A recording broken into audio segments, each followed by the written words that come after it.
Isang mainit na namang usapin at pinakabagong balita mula sa iba't ibang sulok ng bansa. Sa ating programa, ating kikilatisin ang makabuluhang kaganapan sa ating gobyerno, lalo na sa politika. Tayo ay magbibigay linaw at magbibigay kaalaman sa mga mahahalagang isyu na dapat nating malaman at pagtuunan ng pansin.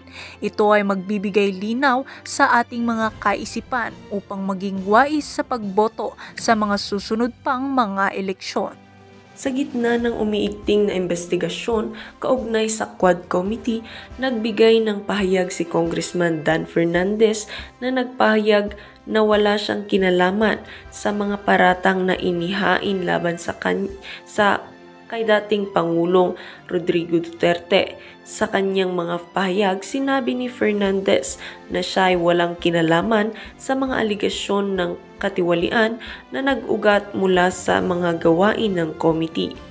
Ayon sa mga ulat, nag-ugat ang tensyon sa pagitan ni Fernandez at Congressman Benny Abante na siyang namuno sa Quad Committee.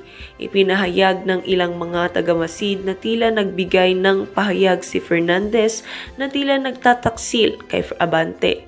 Tinuturo siya bilang pangunahing responsable sa mga isyu ng investigasyon.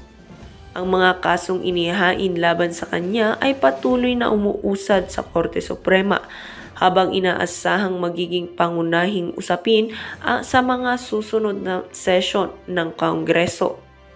Nakatutok ang publiko sa mga kaganapang ito.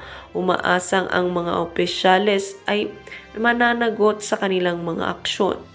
Ang balitang ito ay naglalantad ng mga hamon sa loob ng Kongreso habang ang hidwaan sa pagitan ng mga kongresista ay patuloy na umuusad. Ang mga mamamayan ay umaasa na sa huli ang katotohanan ay lalabas at makakamit ang katarungan.